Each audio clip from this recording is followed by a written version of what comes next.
sobre uno de los temas de las tantas celebraciones que tiene este año 2018. Entre las tantas celebraciones que tiene, tenemos los 30 años de las consagraciones episcopales que Monseñor Lefebvre hizo para salvar la Iglesia, el orden sagrado válido, el sacerdocio y la continuación de la misa tradicional. Justamente es un tema que él va a explicar. Entonces, como acostumbramos siempre a hacer una invocación, los invito a que nos acompañen con una corta invocación. Veni Sancte Spiritus, repletor corda fidelity amores in insigne scientia, emite Spiritum tuum et creabuntur, et renovabili faciem terra. Oremos che corda fidelus Sancte Spiritus illustratione doquisti da nobis et spiritu reta sapere, e Dio sempre consolazione gaudere per Christum Dominum nostrum. Dios te salve María, llena de gracia, el Señor es contigo, bendita tú eres entre todas las mujeres y bendito es el fruto de tu vientre Jesús. Santa María, Madre de Dios, ruega por nosotros pecadores, ahora y en la hora de nuestra muerte. Reina de los apóstoles, ruega por San Pío X, ruega por nosotros. Al final va a haber, creo si hay tiempo, alguna pregunta, pero cortas. Cortitas, que no sean que la pregunta sea una conferencia propia del que pregunta. Bien, muchas gracias con todos. De verdad es un gran gusto poder ocuparnos de este tema en un día tan especial como el lunes de Pascua. No es la única celebración de este día, ya algunos saben que también hay otra, que no diré, ¿no? Pero bueno. 30 años de la Operación Supervivencia. Las consagraciones episcopales de Con, del 30 de junio de 1988, a la luz de la fe y de la historia.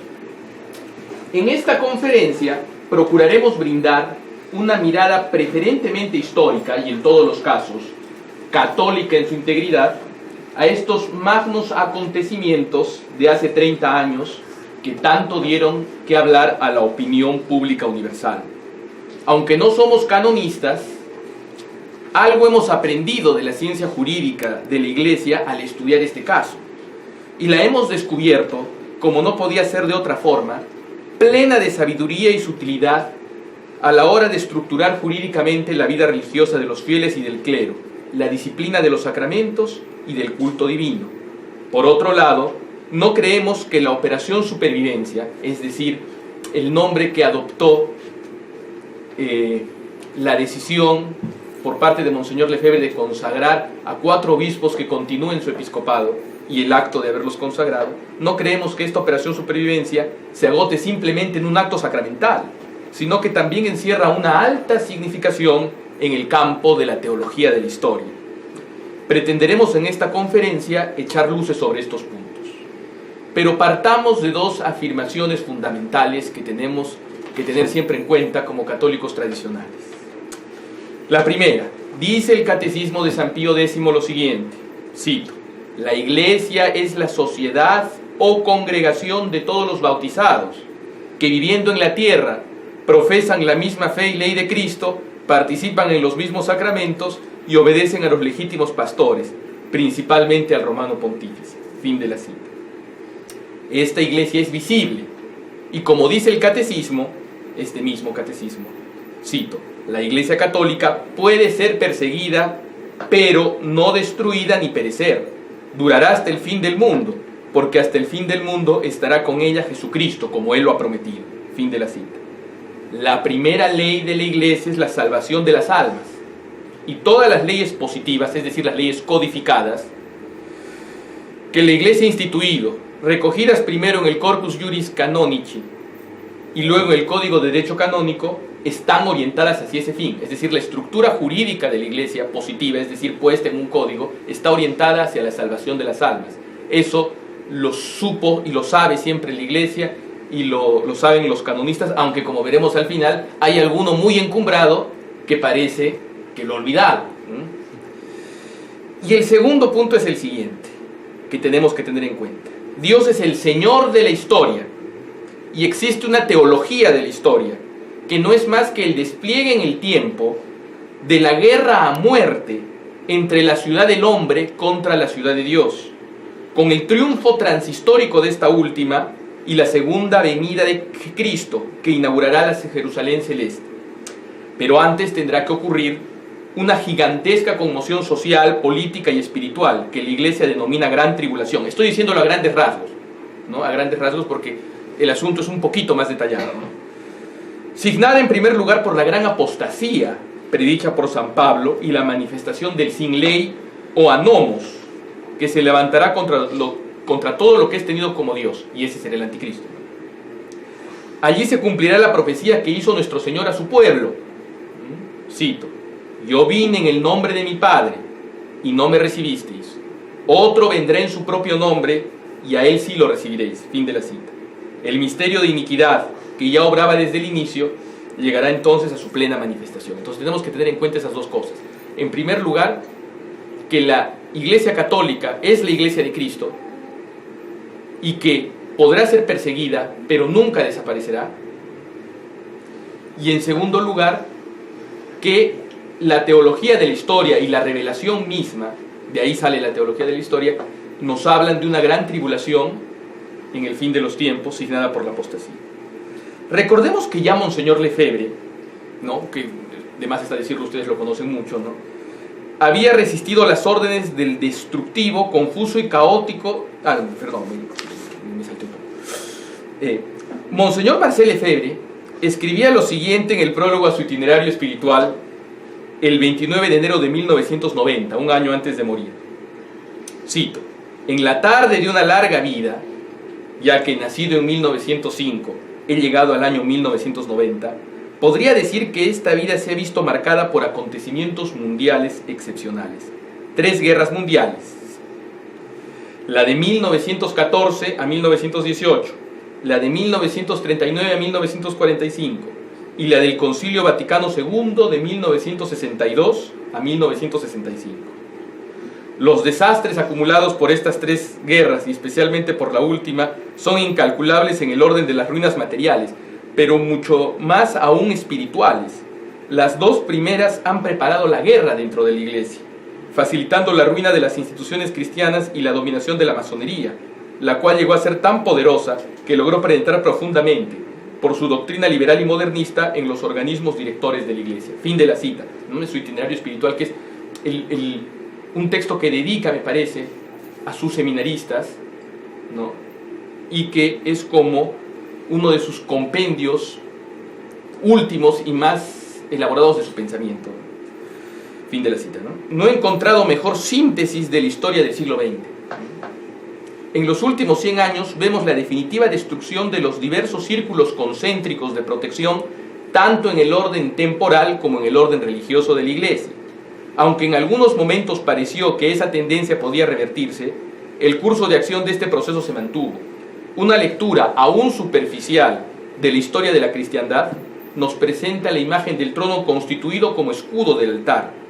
El proceso revolucionario, al destruir el trono, tuvo camino libre para la ulterior destrucción del altar, o el intento de destruir el altar, porque precisamente la operación supervivencia es una gesta de la cristiandad. Las monarquías. Claro, sí. Es una gesta de la cristiandad y es la reacción del altar, que incluso puede ir hacia la reconstrucción del trono, pero eso lo veremos después. 100 años ¿de qué? De 1918.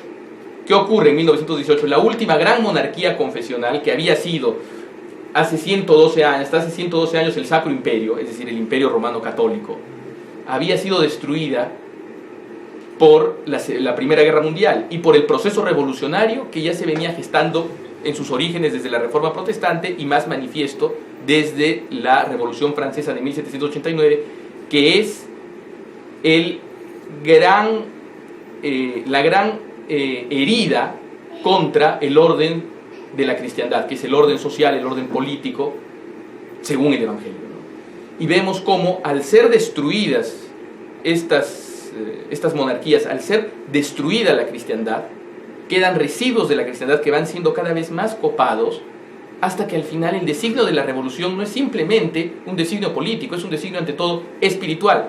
Y 70 años después de la caída de la última monarquía católica, en el año 1918,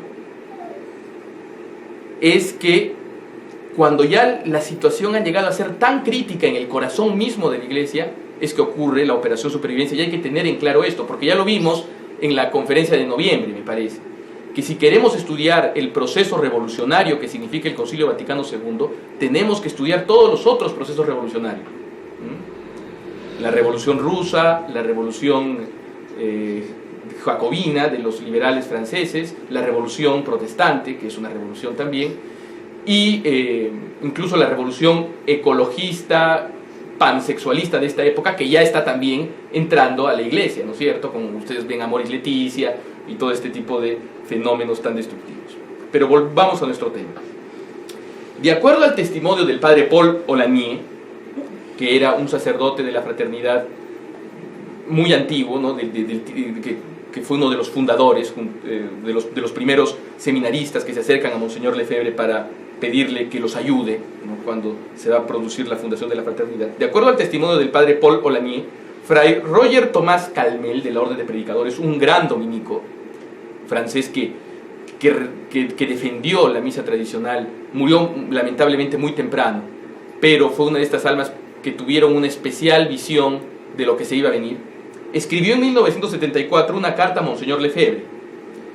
Cito: para decirle que llegaría el día en que debería consagrar un obispo que le sucediera. Fin de la cita. Esto está en la biografía de Monseñor Lefebvre, escrita por Monseñor Tissier de Malheré, en la página 597. Cosa bastante interesante, ¿no? Pues recordemos que todavía no había sido suprimida la fraternidad de San Pío X por Monseñor Mami, arzobispo de Friburgo, en mayo de 1975. Porque, como ustedes sabrán, la fraternidad de San Pío X fue fundada dentro, para y por la iglesia, ¿no? Cuando la crisis llega a ser tan grave, ¿no? El obispo decide de manera ilegítima disolverla. Y ahí es cuando empieza la historia de la resistencia más intensa, ¿no? El asunto volvería a estar en discusión el 12 de junio de 1981, en una entrevista a Monseñor realizada por la revista francesa Monde de Vie. Cito: si la situación llegase a empeorar en la iglesia y la divina providencia me mostrase de manera evidente que debo hacerlo, entonces me resignaría sin duda a consagrar un obispo, pues lo puedo hacer válidamente, pero sería un acto de ruptura con Roma, una perspectiva que por lo demás los asusta mucho a las autoridades de Roma, y haré todo lo posible por evitarlo. Fin de la cita. ¿A qué se refería Monseñor Lefebvre con una ruptura con Roma? No evidentemente a la ruptura con la Iglesia Católica, cosa imposible para un católico, sino una grave y probablemente irremontable ruptura con las autoridades eclesiásticas de la Santa Sede, particularmente con el Papa. Lo que, dicho sea de paso, no ocurrió aún después de las consagraciones, ni siquiera en el mero plano del contacto y comunicación, porque hubo por ejemplo, cuando Monseñor, y eso quizás nos puede ampliar el padre, ya sea en la rueda de preguntas o después, cuando Monseñor fallece, acuden el nuncio de Suiza y el cardenal Lodi, ¿no? Y rezan, y me parece que harían como cuando fallecería cualquier prelado, ¿no? O sea, sin necesidad de decir que había una ruptura, una separación, incluso después de las llamadas excomuniones. Pero bueno, pero sí a una medida grave, muy arriesgada, pues la consagración de obispos sin permiso papal fue condenada por el Código de Derecho Canónico de 1917, originalmente con la suspensión a divinis, pero la pena había sido aumentada excomunión lete sententiae por Pío XII a raíz de las consagraciones ilícitas de la autodenominada Asociación Patriótica Católica China, en la encíclica Ad Apostolorum Principis del 29 de junio de 1958, 30 años antes, ¿no?, de las consagraciones, ¿no? Que, curiosamente, ¿no?, el 29 de junio las consagraciones serían el 30, y hace 60 años, ¿no? Hace 60 años, y justo ahora, hace 60 años Pío XII combatía a la Asociación Patriótica Católica China, y ahora, 60 años después, estamos a portas. Explica que son simpáticos. Sí, por supuesto. ¿Qué ocurre? Dependen del Partido Comunista Chino. Es un grupo que el Partido Comunista Chino creó para generar una iglesia controlada por ellos mismos y sin sujeción a Roma, ¿no? Y que la hizo básicamente secuestrando obispos durante persecuciones terribles, y torturándolos, ¿no? Entonces ahí generó que estos obispos consagren a agentes del Partido Comunista y que se forme una asociación totalmente al servicio de esta entidad anticristiana que es el Partido Comunista. Recordemos que ya Monseñor había resistido las órdenes del destructivo, confuso y caótico Vaticano del Papa Montini, al negarse a desbandar la Fraternidad de San Pío X en 1975, al continuar ordenando sacerdotes y al seguir celebrando los sacramentos luego de su irrita, es decir, sin ningún valor, suspensión ad divinis durante el llamado Verano Caliente de 1976. Como le confesara el mismo padre Eduard Danís, ex rector de la Gregoriana, enviado a persuadir a Monseñor Lefebvre durante aquellos meses, cito, todo se hubiera remediado si accedía a celebrar la nueva misa, fin de la cita. No podemos, ni aún hoy, con todo el descalabro grotesco francisquista, imaginarnos la violenta revolución cultural de Pablo VI en su afán por desmantelar la tradición católica. Era evidente que para preservar el sacerdocio, la liturgia y la doctrina católicas era necesario tomar medidas de resistencia que pudiesen parecer desobedientes, entre comillas, respecto a órdenes concretas de determinadas autoridades, pero que al comprometer lo más sagrado no obligan a nadie, es decir, una orden que va contra la ley divina, contra lo más sagrado, no obliga a nadie. Es más, obedecerlas sería desobedecer a la Iglesia. Pues ¿cómo obedecer al desobediente? Obedecer al desobediente es desobedecer, ¿no es cierto? Más aún, si estamos no ante la simple aparición, cosa que ya sería muy grave, sino de la imposición violenta de una liturgia, que en palabras del último gran prosecretario del Santo Oficio, es decir, un funcionario de la curia romana de altísimo nivel, ¿no? Una voz muy autorizada, que es Alfredo Taviani, que en el breve examen crítico dijo lo siguiente: se aleja de modo impresionante la nueva misa, tanto en conjunto como en detalle, de la teología católica de la Santa Misa, tal como fue formulada por la 20ª sesión del Concilio de Trento, ¿no? Fin de la cita. Y más aún, estaba esta cosa gravísima que fue la aparición e imposición del Novus Ordo Missae, y ocurrió otra cosa que es también tan grave, ¿no?, como esta. A la fusión, cito, llena de cálida simpatía, confesada por el mismo Pablo VI en la clausura del Concilio Vaticano II el 8 de diciembre de 1965, de la, cito, religión del hombre que se hace Dios con la de Dios que se hace hombre, ¿no? Es decir, ahí habla en ese discurso Pablo VI de que en el concilio ha habido una suerte de encuentro entre la religión de Dios que se hace hombre, que es la religión católica, y la religión del hombre que se hace Dios, el humanismo antropocéntrico revolucionario, anticristiano, ¿no? ¿Y qué pasó?, dice Pablo VI. Condenas, no, una cálida simpatía, algo así dice, ¿no? Y expresada esta fusión en diversas reformas como el desmantelamiento de la unidad católica de las naciones, la sinodalidad arrogante y abusiva de las oligarquías episcopales que bajo el nombre de conferencias y guiadas muchas veces por peritos heréticos procedían a la transformación absoluta de la Iglesia, a la proliferación de toda suerte de herejías y apostasías con el consentimiento expreso o tácito de amplios sectores de la jerarquía e incluso del Papa. Ahora lo vemos nuevamente, ¿no? Pero se veía de una manera bastante chocante para todos los que estuvieron presentes, ¿no?, en aquel periodo de los años 70, ¿no? Incluso el padre John Emerson, entonces flamante miembro de la Fraternidad de San Pedro, que ustedes saben que un grupo de personas, de sacerdotes, ante la operación supervivencia que se oponen, salen y forman la primera comunidad de Ecclesia Dei, es decir, la primera comunidad aprobada por el Vaticano, que en teoría se dedica a la celebración de los sacramentos tradicionales. Y este padre John Emerson, que había sido de la fraternidad, se une a esta fraternidad de San Pedro, y en una muy interesante entrevista al periódico norteamericano rápidamente antitradicional The Wanderer de Estados Unidos en 1990, dedicada entre otras cosas a condenar el supuesto cisma, entre comillas, de la fraternidad de San Pío X, tuvo que reconocer la evidente legitimidad e incluso necesidad de tal desobediencia en aquellos años, de la desobediencia en los años 70, cuando Monseñor, como ya hemos visto, se niega a aceptar esta disolución ilegítima de la fraternidad y a seguir el novus ordo, etc.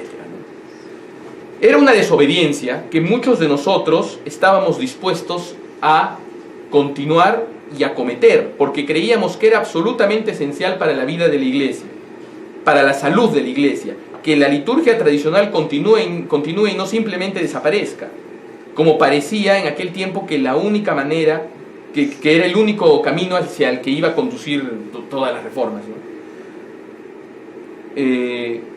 Puede haber alguna discusión, pero nos sentíamos obligados en conciencia a tomar ese camino. Pero el asunto de las consagraciones episcopales era bastante más peliagudo. En un retiro predicado a sus sacerdotes en otoño de 1981, Monseñor Lefebvre decía: lo propio del católico, cito, es amar a Roma. Por el hecho de encontrarnos dolorosamente heridos y martirizados por el oscurecimiento de la doctrina de la Iglesia romana, debemos apartarnos de la Iglesia de Roma y vincularnos directamente a nuestro Señor Jesucristo. Eso sería un funesto error. Es nuestro deber meditar bien este asunto, para no extraviarnos ni permitir en nuestro corazón sentimientos y orientaciones que nos arrastrarían de hecho fuera de la Iglesia. Fin de la cita. Es decir, Monseñor siempre fue un hombre de Iglesia. En los siguientes 3 años, sin embargo, la situación empeoraría significativamente. Estamos en el año 81, ¿no? Ya no con el terror montiniano, caótico y omnidestructivo, incluso de sí mismo, sino con el directorio, el consulado y el imperio, para continuar con las metáforas de la Francia revolucionaria, que representó el pontificado de Juan Pablo II. Decía Andrés de Asbot que Juan Pablo II se parecía a Napoleón, porque moderó la revolución, pero la llevó a todas partes. Si ya no era el proceso aparentemente tan extremo de cambios y de reformas revolucionarias dentro de la Iglesia del pontificado de Pablo VI, pero los extremos más caóticos empezaban a ser recortados, pero ya se procedía a una institucionalización de la revolución, como hizo Napoleón, ¿no es cierto?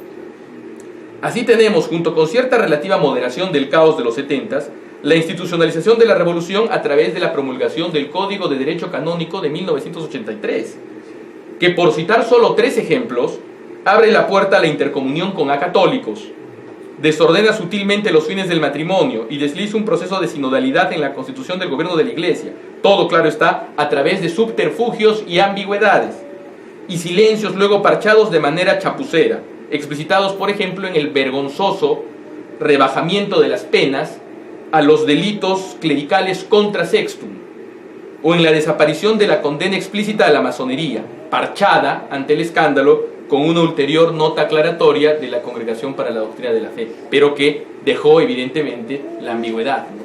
Porque ¿qué ocurre? Se quita la condena a la pertenencia de los católicos a la masonería en el código, y ante la protesta y la perplejidad, la Congregación de la Doctrina de la Fe da una nota aclaratoria que dice que nada ha cambiado, ¿no? Pero que también está redactada en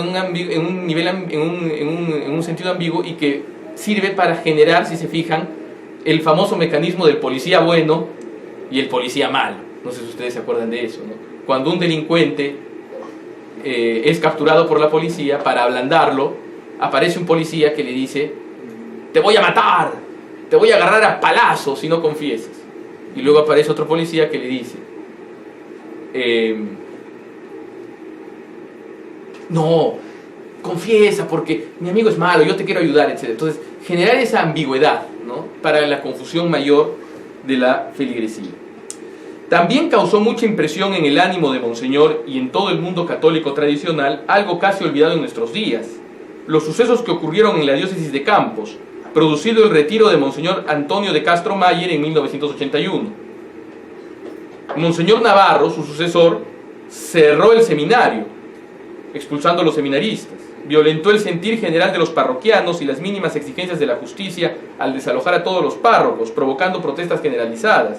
Las apelaciones que hizo el clero de Campos a la Congregación del Culto Divino, a la Santa Sede, entre otros órganos y personas, fueron totalmente desoídas. Llama la atención cómo el episcopado brasileño y la Santa Sede podían actuar de manera tan decidida en Campos, cuando en el resto del inmenso país sudamericano proliferaban toda suerte de herejías, heteropraxis, inmoralidades de todo género y monstruosos errores totalitarios de izquierda. En muchísimas diócesis, como San Pedro de Araguaia, que era la diócesis del famoso, no sé si alguien se acuerda, Pedro Casadalga, que vestía el uniforme verde olivo que le regaló Fidel, por citar uno de los abusos menores e incluso más pintorescos, que eran simplemente tolerados, cuando no incentivados, para evitar comprometer la unidad de la Iglesia. La supuesta incapacidad de la Santa Sede para tomar cartas en el asunto ante la herejía rampante, atribuida a la magnitud de la crisis y a una muy dudosa primacía de una unidad político-jurídica antes que una unidad de fe, porque cuando se les decía, pero intervengan, ¿no? Si venía un conservador a tratar de hablar con alguna persona de alguna jerarquía, algún obispo más conservador, y trataba de preguntarle a personas de la curia romana o del papa por qué no se intervenía, decían, no, sabemos que eso está mal, que todas las herejías que están proliferando en Brasil están mal, pero si intervenimos se va a romper la unidad. Pero no había ninguna unidad ya, no había unidad de fe, pero lo que querían era conservar una unidad política, meramente política y jurídica. Pero esto quedaba desmontado ante el caso palpitante de Campos. Cuando Lope quiere, versos hace, como dice el dicho español, y la acción de la jerarquía eclesiástica, incluso la más alta, demostraba que en los hechos, entre la ideología conciliar y el catolicismo tradicional, no podía haber en ese momento una convivencia pacífica. Quizás sí entre diversas impostaciones de la misma ideología conciliar, que aunque enfrentadas en apariencia mantenían la eclesialidad, neologismo tendiente a reemplazar la unidad en la ortodoxia por la unidad en torno a lo político-jurídico, en torno a la obediencia burocrático-administrativa y a la colaboración económica con los obispos, con las conferencias episcopales y algunas veces al año con la sede romana, que cumplía el papel tanto de árbitro y gerente general de la última instancia burocrática de la estructura, como de panteón, ¿no? de la ideología conciliar, donde la sensibilidad de cada fiel y especialmente de cada figura de poder de la estructura podía encontrar un altar propio para el Cristo de su preferencia. ¿Qué es un panteón? El panteón era un templo en Roma que estaba consagrado a todos los dioses, ¿no? Entonces cada uno tenía su propio dios, su propio altar, ¿no? Y esa era más o menos la idea que manejaban estos jerarcas de unidad de la Iglesia, ¿no? Pero lo que sí despierta, pero claro, ahí decían, no, tenemos que evitar intervenir ante herejías patentes y abusos muy terribles. Pero ante Campos, ante la diócesis de Campos, que pacíficamente había mantenido la liturgia tradicional, cuando su obispo se retira, ahí entran con todo, ¿no? Entonces eso también tiene un impacto en la decisión que tomaría después Monseñor Lefebvre. Pero lo que sí despierta la indignación, no solo de los católicos tradicionales, sino incluso de protestantes, que lo consideraron un pecado contra el primer mandamiento, y también de agudos observadores seculares que lo vieron como una suerte de payasada mediática, fue el encuentro de Asís, del 28 de octubre de 1986. Me dispenso de realizar mayor comentario sobre tan conocido y horroroso escándalo, pero igual lo haré. Fue un Asís, la ciudad de Asís, la ciudad santa de Asís, de San Francisco y de Santa Clara, fue usada para una oración en común de distintas tradiciones religiosas. Entraron budistas, entraron musulmanes, incluso a los budistas, una iglesia de Asís, que es la iglesia de San Pedro Mártir, se les entregó para que ellos recen ahí y para que se ponga una estatua de Buda sobre el altar mayor. Pero no solo eso, sino todos acompañados por el Papa rezaron en conjunto, supuestamente cada uno a su Dios, ¿no? Pero claro, cuando preguntaron al cardenal Echegaray, que había sido el que había organizado esto, ¿no? Del diálogo interreligioso, le dijeron, oiga, pero esto no es comunión in sacris, es decir, no es algo que está prohibido, que es decir, que un católico participe de las ceremonias de religiones no católicas. Le dicen, no estamos rezando juntos, nos hemos juntado para rezar, no es broma, es literal, dijo eso, no estamos rezando juntos, nos hemos juntado para rezar. Entonces eso también choca a Monseñor Lefebvre. ¿Y por qué choca a Monseñor Lefebvre? Porque a cualquier católico que tenía en cuenta lo que había dicho en el año 1928 Pío XI en su encíclica Mortalium Animos contra estas variopintas reuniones interreligiosas, y a cualquiera que sabía cómo era la Iglesia Católica y cómo había funcionado desde siempre la Iglesia Católica y en lo que había creído, y que sabía cómo el mismo San Pablo y cómo la tradición unánime había repetido siempre que los dioses de los gentiles son demonios, esto era chocante, muy chocante, ¿no? Y claro, cuando el Papa trata de defender esto, porque Juan Pablo II participa en este asunto, Él dice, hay que leer este acto a la luz del Concilio Vaticano II. Porque el Concilio Vaticano II permitiría, supuestamente, algo que antes era visto como aberrante por los católicos. Ante este contexto dificilísimo y teniendo en mente sus 81 años, Monseñor Lefebvre empieza a deslizar la posibilidad de las consagraciones episcopales. En septiembre de 1986, durante el retiro sacerdotal en Ecón, Monseñor define el papel que tendrían los obispos. Cito: serán mis auxiliares sin ninguna jurisdicción y solo podrán conferir las confirmaciones y las ordenaciones, aunque podrán asumir alguna función en la fraternidad, pero a los ojos de la Iglesia el que contará será el superior general, mientras que los obispos estarán al servicio de la fraternidad. La fraternidad es una obra de la Iglesia y ha recibido las aprobaciones de la Iglesia. No se trata en absoluto de crear una iglesia paralela. La finalidad es simplemente continuar la fraternidad para que no desaparezca por muerte natural, por el solo hecho de que no quede nadie para ordenar sacerdotes. Y el día en que Roma regrese a la verdad de la Iglesia de siempre, estos mismos obispos entregarán su dignidad episcopal en manos del Papa, diciéndole: aquí nos tiene, ¿qué quiere de nosotros? Si así lo desea, a partir de ahora viviremos como simples sacerdotes, pero si requiere servirse de nosotros, estamos a su disposición. Fin de la cita. ¿Qué quiere decir esto? Nosotros conocemos un poco cómo funciona, ¿no?, el tema de los obispos. Por lo general, un obispo tiene jurisdicción sobre una diócesis, y en esa diócesis puede impartir los sacramentos, particularmente los sacramentos que le son más propios, la ordenación sacerdotal y la confirmación. Pero ¿qué ocurre? Monseñor no pretende dar obispos para que ocupen una jurisdicción, es decir, no va a crear una jerarquía eclesiástica para que reemplace a la jerarquía eclesiástica, por ejemplo, del Perú, no va a nombrar un obispo en Arequipa o en Roma, no, ese no es el deseo, porque eso sería usurpar una jurisdicción que no corresponde. Lo que él quiere es prolongar su acción de obispo para consagrar sacerdotes que den la misa tradicional, que den los sacramentos seguros y que den la doctrina segura a la que todo fiel tiene derecho. Entonces, por esta situación es que él decide consagrar obispos, no para usurpar una jurisdicción, ¿no es cierto? Ante esta redoblada actitud de Monseñor y ante el clamor de diversos sectores católicos tradicionales, las autoridades romanas se ven obligadas a actuar.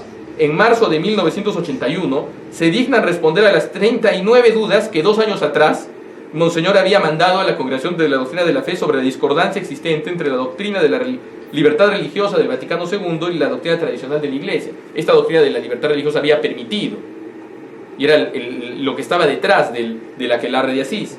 Pero la respuesta era decepcionante.